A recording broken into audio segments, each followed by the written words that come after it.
지금 이 시간에 우리 함께 말씀 보시겠습니다. 누가복음 15장 8절부터 10절까지의 말씀입니다. 누가복음 15장 8절부터 10절까지 제가 세 번역으로 봉독하겠습니다. 어떤 여자에게 드라크마 10립이 있는데 그가 그 가운데서 하나를 잃으면 등불을 켜고 온 집안을 쓸며 그것을 찾을 때까지 샅샅이 뒤지지 않겠느냐. 그래서 찾으면 벗과 이웃 사람을 불러 모으고 말하기를 나와 함께 기뻐해 주십시오. 잃었던 드라크마를 찾았습니다 할 것이다. 내가 너희에게 말한다. 이와 같이 회개하는 죄인 한 사람을 두고 하나님의 천사들이 기뻐할 것이다. 아멘. 오늘 우리 함께 나눌 이 비유의 말씀도 아마 여러분들에게 많이 친숙한 그런 말씀이다 싶습니다. 우리가 예수님이 이 땅에 오셔서 하나님 나라를 세우셨다고 했죠.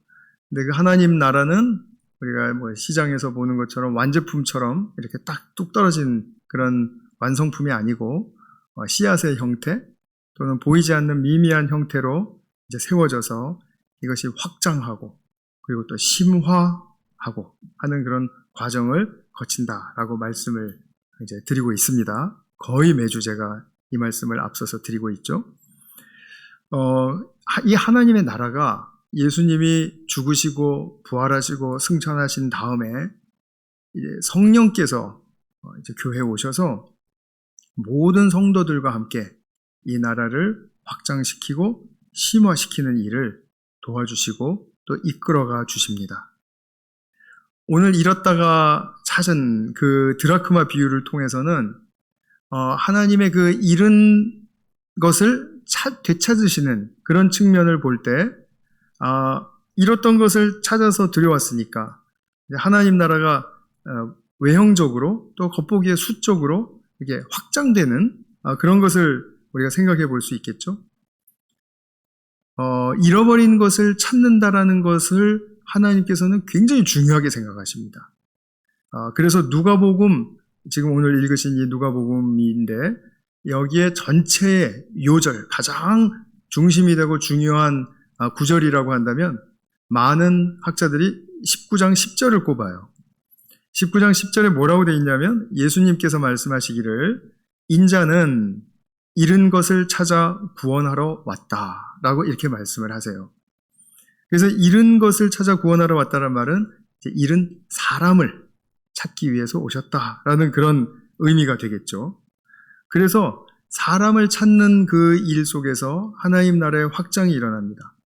그런데 하나님 나라에 들어온 사람들은 하나님의 자녀로 인정받고 당연히 하나님의 백성이지만 또 그 사람 안에서도 계속해서 심화하는, 그러니까 성숙하고 성화되는 과정을 거쳐가야 되기 때문에 항상 자신의 안에서 잃어버린 것이 무엇인지를 잘 발견하고 그것을 되찾는 작업을 또한 성령께서 도와주십니다. 그래서 이 일을 통해서는 이제 하나님 나라가 성숙하는 그런 과정을 겪게 되는 것입니다.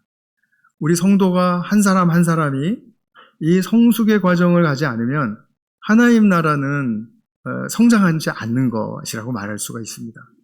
그래서 수적으로 하나님의 나라의 확장도 중요하지만 하나님 나라가 심화되는 우리의 내면의 성숙이 일어나는 바로 그 측면도 매우 중요하다는 사실을 우리가 꼭 붙들어야 되겠습니다. 이런 측면에서 오늘 이 비유의 의미를 잘 잡으실 수 있기를 바랍니다. 그럼 제가 앞서 말씀드렸듯이 하나님 입장에서 보면 무엇을 잃으셨는가? 무엇을 잃으셨다고 했죠? 사람을 잃으셨습니다. 당신의 피조물 중에 최고의 걸작품, 인간을 잃으셨어요. 하나님과 인격적인 교제를 하기 위해서 만든 둘도 없는 그런 유일한 피조물이 인간입니다. 그러니까 인격적이라는 말은 관계적이라는 뜻이고 관계적이라는 말은 서로 존중한다라는 뜻이에요. 그래서 하나님과 인간은 서로 존중하는 가운데 관계가 성숙되고 그리고 하나님의 뜻이 그 안에서 이루어지는 바로 그 과정을 하나님이 함께 걸어가고 싶어서 우리 인간을 지으셨다라는 그런 말씀이에요. 그런데 우리가 잘 아는 것처럼 하와와 이 아담이 하나님 말씀대로 이게 따르지 않고 이제 그 뱀의 말에 유혹이 되어서 넘어갔죠. 그 이후로는 이제 이 사탄이라는 존재가 항상 우리의 인생의 문 앞에 이렇게 도사리고 이렇게 허용해 준 것입니다. 그러면서 언제 어디서도 우리에게 무슨 말로 유혹을 할 수가 있고 우리를 꼬여낼 수가 있어요. 그 말을 우리는 늘 듣고 사는 것입니다. 그런데 인간은 또 그렇다고 해서 사탄이 막 우리가 동의하지 않는데 막 우리를 좌지우지하고 뭐 귀신 들린 사람이 막 이렇게 조종당하는 것처럼 그렇게 되지 않고 이 사탄도 우리에게 자꾸 꼬이는 말로 해요. 하나님도 말씀으로 하시지만 사탄도 말로 해요. 그래서 우리의 생각을 자꾸 어지럽게 한단 말입니다. 그래서 이런 어지러움 가운데 인간이 결정하는 것은 무엇이냐면 이건 뭐 복잡하다. 그냥 내 뜻대로 살아야 되겠다. 이것으로 결론을 많이 내리죠. 내가 좀 더 능력 있어지고 내가 더 뭐 성품도 좀 좋아지는 사람이 돼서 내 뜻대로 사는 거. 이게 중요한 거야. 이렇게 생각을 하겠죠. 그러면 사탄의 작전은 성공한 것입니다. 왜냐하면 하나님의 말씀을 듣지 않게 하는데 온통 그의 목적이 거기에 쏠려 있기 때문이에요. 그래서 내 뜻대로 산다라는 것은 사탄의 작전에 말려든 것이고 그리고 그렇게 되면 인격적인 하나님과의 관계가 끊어졌죠. 하나님과의 관계가 이어졌다, 뭐 끊어졌다 하기도 하지만 사실은 기본적으로 말하면 내 뜻대로 사는 사람은 하나님의 뜻과는 무관하게 사는, 그죠? 하나님과 관계를 떠나게 된 것이죠. 이렇게 하나님으로부터 떠났다라는 사실 자체를 성경은 죄라고 말을 합니다. 그래서 하나님은 이 죄로 말미암아 인간을 잃은 것입니다. 그런데 더 기가 막힌 것은 하나님이 인간을 잃으시면 하나님께로부터 위임을 받아서 우리가 인간이 다스리던 이 피조계도 잃어버리십니다. 왜냐하면 우리에게 맡겨놓으신 것을 우리가 그냥 우리 뜻대로 하는 거예요. 그러니까 하나님의 뜻에 거역이 되는 것이죠. 물론 우주의 법칙이라든지 자연의 법칙은 깨지지 않습니다. 그것으로 운영은 계속됩니다. 그러나 그 피조계의 기능과 역할의 문제에 있어서는 많이 훼손되었고 왜곡되었고 그리고 참으로 우리가 오해를 많이 하는 그런 대상이 된 것이죠. 거칠게 만들었고 변질시켰던 것입니다. 저는 그런 생각을 해봅니다. 에덴에서 사자가 있었을 때 오늘날 사자처럼 그렇게 사나웠을까? 분명히 에덴에서는 오늘날보다는 훨씬 더 청정지역이었겠죠? 훨씬 더 깨끗했겠죠? 인간이 이 피조계를 맡아서 다스린다고 하는데 제 인간의 욕심과 계산으로 계속해서 뭔가 쥐어짜내고 푸시하고 이렇게 자꾸 왜곡이 일어나게 이렇게 압박을 하고 하니까 이게 자꾸 변질되고 깨지고 파괴되고 거칠어지고 이렇게 되는 것입니다. 그래서 로마서 8장 22절에 보면 이 피조계도 하나님의 아들들, 우리 같은 하나님의 이 성도들이 나타나기를 굉장히 기다리고 있는데 그 가운데 이 피조계가 고통 속에서 신음하고 있다는 거예요. 사도 바울은 그것을 명쾌하게 우리에게 선언을 해주고 있습니다. 그래서 하나님은 인간과 이 피조물을 다 회복하셔야 되겠는데 그러면 가장 먼저 누구를 회복을 시키셔야 되겠습니까? 인간이죠. 그래서 인간 찾는 일을 엄청나게 정말 정성을 들이고 사랑을 다하고 온 힘을 다하여 찾으십니다. 그리고 당신께서 창조 때 계획하시고 목적하셨던 그 길, 타락하기 전이라면은 인간과 함께 관계를 맺고 동고동락하면서 당신의 더 숭고한 뜻과 목적을 향해서 같이 함께 가려고 했던 그 길로 우리를 다시 초대하시고 들어오게 하시고 그리고 그 완성된 지점에 대한 완성의 모습에 대한 소망을 보게 하셔서 하나님이랑 함께 이렇게 동행하며 또 하나님이 나를 자녀 삼아주시고 나를 또 이런 귀한 하나님의 일의 소명자로서 불러주셔서 내가 이렇게 소망을 갖게 된 것에 대하여 정말 감사합니다. 이러면서 행복하게 살아가는 길이 바로 회복된 사람의 삶이라는 것이죠. 그래서 우리가 회복이라는 말을 우리 성경에서 볼 때는 항상 에덴의 그 상태로 돌아가는 것만을 이야기하지 않습니다. 그거는 회복이 아니라 회귀이고요. 회복이라는 것은 에덴에서부터 하나님이 가지셨던 원대하신 당신의 뜻과 목적, 여기에 인간을 동참시켜서 완성된 그런 하나님 나라에 이르기까지 우리와 함께 가서 거기서 완성을 누리는 거기까지가 회복이라고 말을 하는 것이죠. 그래서 우리 인간이 회복되어야 된다라고 하는 것은 정말 큰 스케일이 담겨져 있는 그런 말씀이라고 말을 할 수가 있습니다. 사람을 잃어버리셨는데 그 잃어버린 그 자리에서 다시 찾아내시면 하나님께는 그것이 너무나 기쁜 일이 되는 겁니다.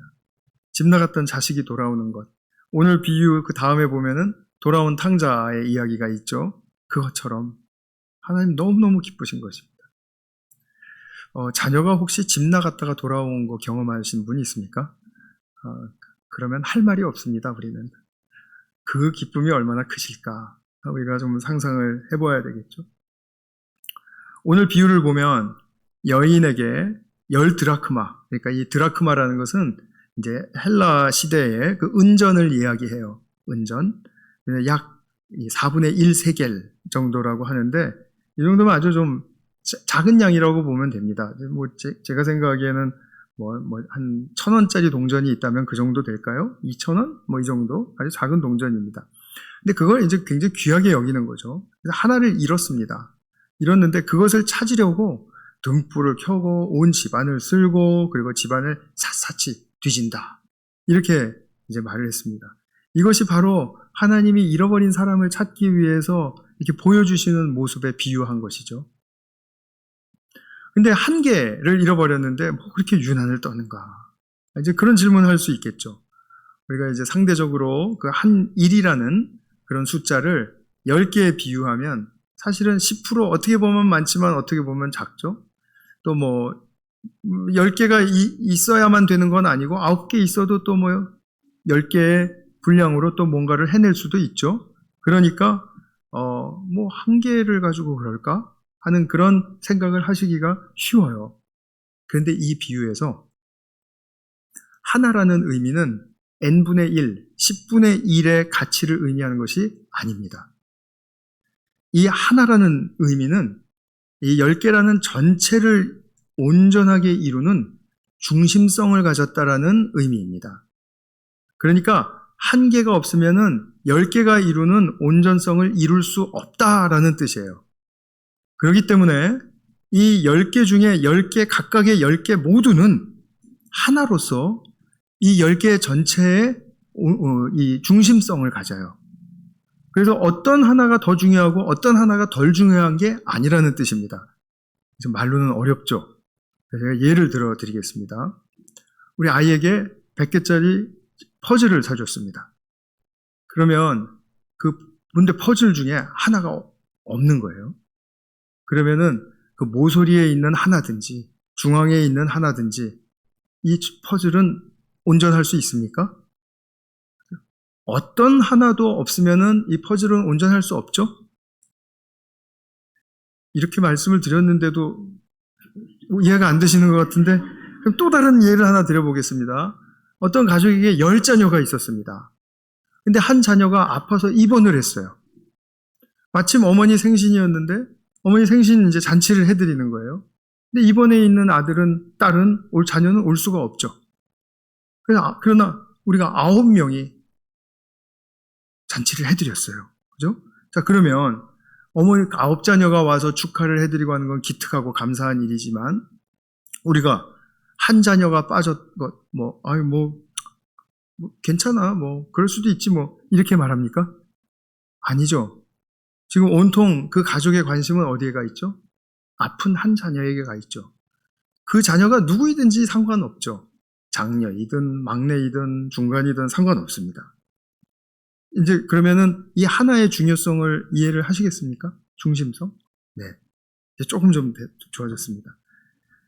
그러면 우리 몸의 신체 부위를 한번 생각해 볼까요? 몸의 신체 부위를 생각하면 가장 중요한 거 심장과 머리라고 이야기를 합니다. 그러면 심장과 머리만 있는 사람을 여러분 상상하실 수 있습니까? 생각만 해도 징그럽죠? 상상을 아직 못 하셨나 봐요. 자, 머리에서 지시하고 심장에서 피를 뿜어 주어서 그것을 받아서 움직이고 기능을 감당해야 하는 손가락, 발가락, 모든 장기들, 모든 근육들, 신경들 다 하나라도 빠지면 안 되죠. 우리가 저 사람 건강이 약하대 라고 말할 때 몸이 전체가 다 망가져야 약하다고 이야기합니까? 아니죠. 하나만 건강하지 않아도 그 사람 몸이 약해 이렇게 이야기하잖아요. 그죠? 그러면은 우리가 그 신체 모든 지체들은 유기적으로 이렇게 연합이 되어 있기 때문에 하나라도 빠지면 그러면 우리의 몸은 온전하지 않죠. 그렇기 때문에 하나의 중요성은 정말 중심성에 있다라고 이렇게 이런 경우에는 말할 수 있는 것입니다. 이제 조금 더 도전하겠습니다. 우리 교회에 오시면 모든 각 성도님이 공동체의 자기의 자리에 있을 때 그 중심성을 갖습니다. 이제 제가 오늘 여기 오신 분들 사실 100명 안 되실 것 같아요.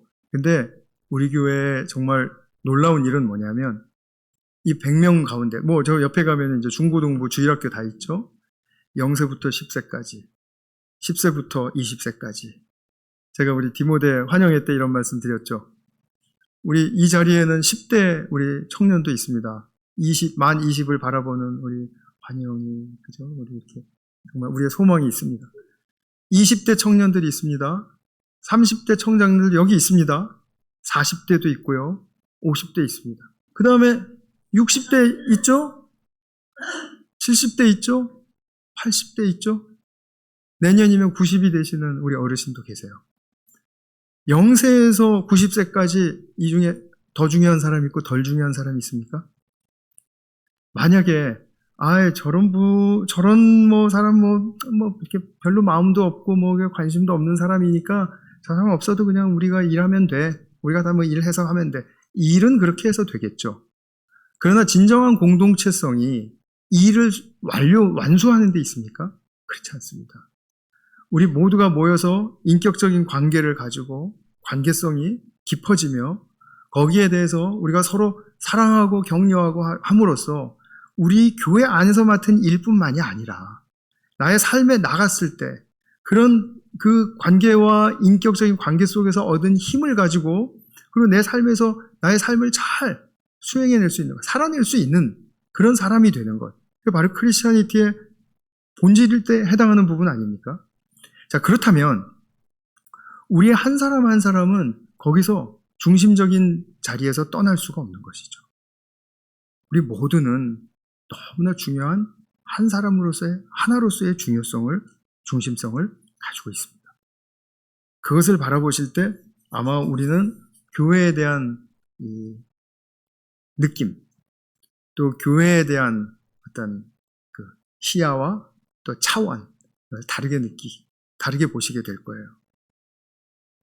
이렇게 해서 우리 한 사람 한 사람이 중요한 하나로서 이제 하나님 나라로 들어옵니다. 그러면 그 사람 한 사람은 하나님 앞에 회개하고 그리고 돌아온 사람들이죠. 그래서 오늘 비유의 마지막 구절을 보면 이와 같이 회개하는 죄인 한 사람을 두고 하나님의 천사들이 기뻐할 것이다. 하나님이 기뻐하신다라는 말씀이세요. 자, 그럼 잃어버린 한 사람이 이렇게 또 돌아왔어요.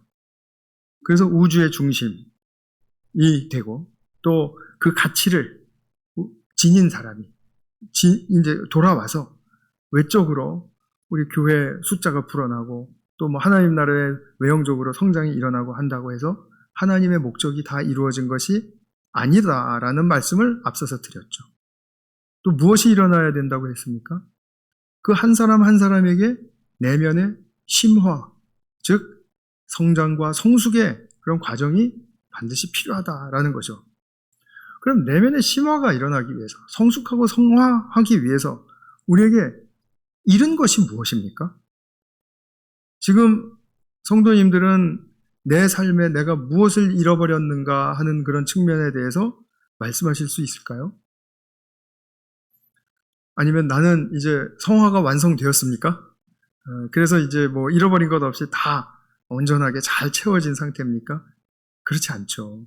우리는 누구나 다 죽을 때까지, 또 예수님 오실 때까지 성장해 가야 하는 사람들이니까요. 그래서 우리는 늘 우리 안에 잃어버린 것을, 또 결핍되어 있는 것을 자각하고 찾고 구하고, 그럴 때 하나님께서 그것을 채워주시고, 그럼으로써 우리의 인생이 바른 성숙과 또 심화의 길로 갈 수 있도록 우리를 도우실 수 있는 것입니다. 우리가 성경을 보면 아브라함의 믿음을 보시죠. 또 다윗 왕의 정직함을 보시죠. 선지자들이 어떻게 그렇게 주님을 신뢰할 수 있었는가 참 경탄스럽죠. 모든 믿음의 선배들을 보면 어떻게 저렇게 자유하고 해방감이 있고 압박과 막 서름과 그런 어떤 핍박 가운데서도 웃음이 있고, 그리고 용서가 있고 또 신뢰가 있고 또 친밀함을 느끼고 하는 그런 것을 볼 때 나도 저렇게 살고 싶다, 나도 저렇게 되고 싶다 라는 그런 바람을 우리가 보면서 갖게 되지 않습니까? 그 말은 곧 무슨 말입니까? 내 안에 뭔가 회복되어야 될 것이 있다라는 거죠.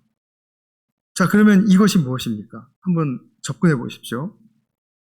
이것은, 우리가 잃어버린 이것은 나를 창조하실 때 부어졌던 가장 근원적이고 가장 치명적일 만큼 중요한 것입니다. 답하실 수 있겠습니까? 조금 더 가보겠습니다. 사람은 이것이 없으면 하나님의 의도대로 창조될 수 없었습니다.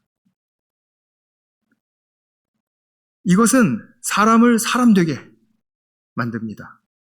그리고 회복하는데, 우리가 하나님이 원하시는 대로 회복하는데 빠져서는 안 되는 매우 중심에 해당하는 중요한 것입니다. 무엇인가요? 제가 잠깐 시간을 드리는 동안에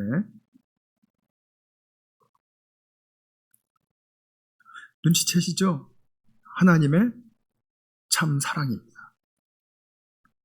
하나님의 참 사랑입니다.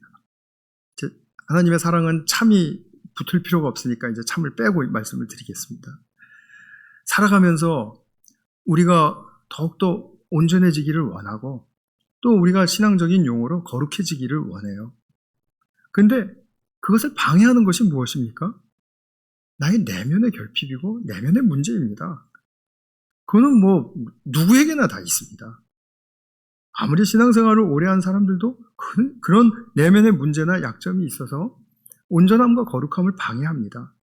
그런데 우리는 살아가면서 정작 이 내면의 부족함과 약점을 가리고 살거나 아니면 모른 척하거나 아니면은 없다고 착각하며 사는 경우도 있습니다. 근데 이것이 다 들통이 나는 과정은 결혼 관계이죠. 다 드러납니다. 시간이 조금 짧게 걸릴 수도 있고 길게 걸릴 수도 있는데 다 드러나죠. 그래서 우리가 문제나 약점이 있는데도 이걸 모른 척하거나 아니면 없다고 생각하고 살아가는데, 자꾸 우리 외부적인 그런 사이드에서는 우리를 도전하고 우리 갈등을 겪게 하는 게 많거든요. 우리의 생각을 복잡하게 한단 말입니다. 그리고 우리 고민하게 하고 또 알력을 믿게 하고 막 이런다는 거예요. 그래서 내면이 굉장히 복잡해졌다고 생각해서 굉장히 혼동스러워하고, 그래서 사실은 뭐 끊을 건 끊고 싶고, 그냥 뭐 도망갈 거 도망가고 싶고, 그냥 뭐 내가 능력을 길러서 내가 언젠가 저것들을 다 그냥 쓸어버리라, 이런 어떤 그 야욕을 가지고 살아가는 그 경우도 참 많이 있고, 사실 우리가 말을 안 해서 그렇지 이런 생각 다 누구나 가지고 있지 않습니까? 왜냐하면 내 인생 너무 복잡한 거 싫으니까요. 혼동스러운 거 싫으니까. 그러니까 나는 그렇게 살기를 원해요. 그런데 복잡한 이 문제는 아주 사실은 알고 보면 단순한, 하나님의 사랑이라는 그 실체를 만나고 경험하고 받아들이고 그 사랑이 나를 위한 것이라는 것을 절감하게 되면 그러면 내 삶의 가장 핵심적인 것으로서 필요한 것이라는 걸 알게 되고 그리고 내가 이것 때문에 살 수 있었구나. 이것 때문에 살아가는구나. 앞으로 내가 이것 붙들지 않으면 내 인생 언제 또 흔들리고 넘어질지 모르는구나 하는 것을 위기를 감지하게 되죠. 특히 우리가 괴로울 때, 어려울 때, 고난 속에서 내 힘으로는 도무지 풀 수 없는 그런 고난의 강도와 그리고 어려움이 있지 않습니까? 그런 속에서 신음하고 고통을 느낄 때 우리에게는 내가 무엇이 정말 필요한지를 잘 모르는 것 같아요. 1순위로 내가 이런 상황 속에서 찾아야 할 것이 무엇인지를 놓치는 것 같아요. 그래서 딴 데서 자꾸 구해요. 다른 사람들이 날 좀 위로해 주면 좋겠다. 상황이 좀 더 개선되면 좋겠다. 내가 능력이 좀 더 있어지면 좋겠다. 내가 좀 더 나아지면 좋겠다. 이런 기타 등등의 생각을 하면서 나의 고난을 자꾸 약화시킬 수 있는 그런 방법을 구하고 찾고 그러다 보니까 그게 찾아질까요? 안 찾아지죠. 그러니까 더 힘들어지고 수렁에 빠지는 것 같은 느낌이 드는 거죠. 근데 여기서 주님이 그냥 우리를 내버려 두시는 것이 아니라는 말씀입니다. 내가 정말 필요한 것이 무엇입니까? 하나님의 사랑입니다. 물론 다른 사람 위로도 필요하고 상황의 개선도 필요해요. 그게 필요 없다라는 뜻은 아닙니다. 그러나 가장 중심적으로 필요한 것은 그 고통의 자리에서도 하나님의 사랑을 받기로 결정하는 것입니다. 그러면 분명히 하나님이 그에게 사랑을 부어주실 것입니다. 이것은 성경의 약속 중에 가장 중요한 약속이거든요.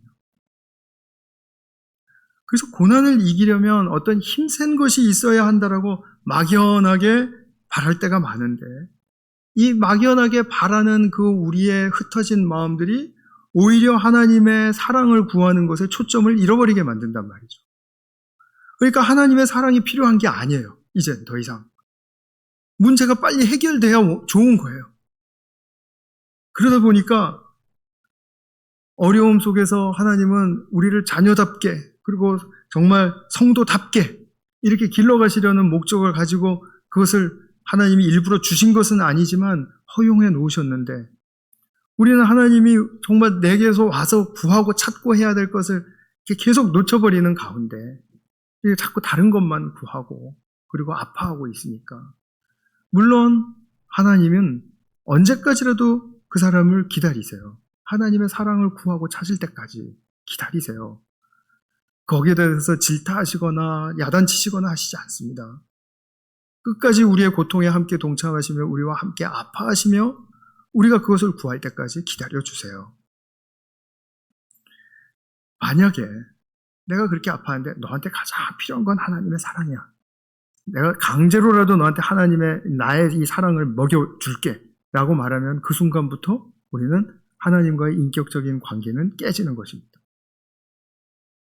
하나님이 우리를 강제로 뭘 어떻게 하실 수가 있는 존재가 아니기 때문에 그렇습니다. 우리는 이 인격적이고 정말 관계적인 이 소중한 부분을 하나님이 얼마나 지켜주기를 원하시고 우리를 그리고 기다려주시는지를 아셔야 합니다. 그러면서도 너에게 지금 가장 필요한 것은 하나님의 사랑이다. 나의 사랑이다라는 것을 꼭 말씀해 주시고 싶은 것이죠. 그래서 우리가 한번 이런 거 이 예를 한번 생각해 볼 필요가 있습니다. 이스라엘 백성들이 이집트에서 종살이 하다가 이제 구원받아서 광야로 나왔죠. 광야의 삶이 얼마나 힘들었겠습니까? 해보지 않은 텐트 생활을 해야 하고 먹을 것 없고 마실 것 없습니다. 주시지 않으면 받을 수가 없습니다. 그런데 그들은 누구 하나 믿고 나온 것이죠? 모세를 통해서 하나님을 믿고 나온 사람들입니다. 그러니까 하나님과 동행하는 사람들이에요. 그런데 자기의 삶의 고난이 너무 심하다 보니까 무엇을 놓쳤습니까? 주님의 사랑과 자비를 놓쳐버렸습니다. 주님이 얼마나 사랑이 많으시고 주님이 얼마나 자비가 크신 분인지를 놓쳐버렸다라는 거죠. 그러면서 도리어 이제 대들기 시작한 거죠. 주님이 나를 사랑하신다면, 우리에게 자비를 베푸신다면, 우리가 왜 이런 상황 속에 있어야 합니까? 하다 보니까 어떻게 됩니까? 더 그 사랑을 배반하는 자리로 나아가게 된 거죠. 그걸 거절해버리는 그런 자리로 나가게 된 거죠. 이런 사랑, 나의 도움이 하나도 안 되네요. 죄송합니다. 거절하겠습니다. 말은 그렇게 안 했어도 그런 모습으로 살아간 거죠. 그러니까 불순종에 이르게 되었죠. 하나님의 말씀이 들리지가 않습니다. 그러니까 불순종에 이르게 되었고, 그래서 그들이 그랬어요. 차라리 그냥 죽는 게 낫다. 여기서 이렇게 고생하느니. 우리 중에도 혹시 고난당하면서 나중에 죽는 게 낫다라고 생각하시는 분 있습니까? 그 생각 거두시기 바라요. 정말로 하나님께서 광야에서 잠들게 하셨어요. 이집트에서 구원은 받아서 자녀는 되었습니다. 그러나 자녀로서 어떤 본을 남겼냐 하면 믿음의 순종의 본은 되지 못하는 불순종의 세대로 남게 되었습니다. 근데 그들이 낳은, 광야에서 낳은 2세대, 광야 2세대는 믿음의 세대였었어요. 칭찬받는, 그리고 잘 감당해낸 그런 믿음의 세대였습니다. 정말 감사한 일이죠. 그래서 여기서 우리가 결정해야 될 것은 무엇이냐 하면, 우리가 하나님의 사랑을 강제로 먹여주시지 않는다 그랬습니다. 그런데 하나님의 사랑은 굉장히 엄청난 파워풀한 그런 인격적인 그런 성격을 가지고 있어요.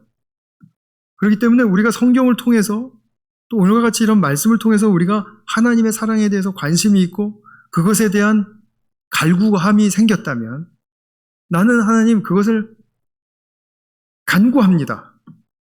하나님 그것을 약속하신 대로 제게 부어주십시오.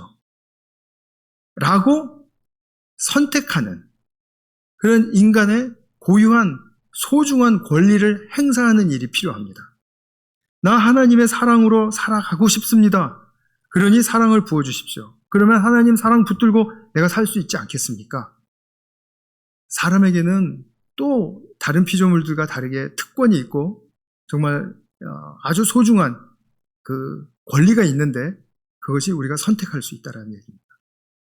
다시 말하면 인간은 변덕을 부려도 그것은 자신의 권리에 해당할 수 있다는 이야기입니다. 저 사람 저렇게 마음이 바뀌어. 그거 자기 마음이에요. 선택이에요. 자기 선택. 그런데 선택을 한 다음에는 그 존중해줘야 되겠죠. 어떤 선택을 하든지. 선택한 다음에는 그것을 책임까지 지겠다는 것은 인간의 더더욱이 큰 권리이고 우리가 행사해야 할 특권입니다. 선택과 책임. 하나님의 사랑 앞에서 내가 하나님의 사랑을 선택하겠습니다 라는 선택, 그리고 그것을 선택했기 때문에 그것을 받고 누리는 과정에서 자동적으로 뭔가가 막 이루어지고 내 삶이 다 잘 풀리고 그리고 아름다워지고 하는 게 아니라 어떤 분명한 과정을 지나가야 할 터인데 그 과정을 지나가는 중에 당하는 어떤 어려움이라든지 내가 책임져야 될 거라든지 아니면 희생해야 할 거라든지 다 감수하고 내가 책임지고 그 사랑에 내가 붙들리기를 원합니다. 이 선택과 사랑, 이것이 바로 우리에게 너무나 중요한 인간의 권리의 행사입니다. 하나님 이것을 끝까지 우리에게 100% 맡겨주십니다. 그런데 우리가 타락한 사람이 아까 머리가 복잡하고 생각이 복잡하고 단순하니 하나님의 사랑을 찾지 못하는 그런 단계에서는 이 선택과 책임이라는 게 굉장히 부담스럽습니다. 그래서 강박이 올 수 있고 두려워지고 내가 무엇을 선택해야 하고 내가 책임져야 할 게 커지면 어떻게 하지? 정말 거기에 대해서 거부감을 느낄 수도 있습니다. 그런데 그렇지 않아요. 인간이 고귀한 권리를 정말 내 인생을 정직하게 들여다보면서 이것을 선택하게 되면 그리고 책임을 지겠다라고 결단하게 되면 여기서부터 오는 성경이 약속한 자유 그리고 우리 인생에서 누리는 가치 이 우주에 부어주신 하나님의 그 귀중하신 의미 이런 것들이 발견되기 시작합니다.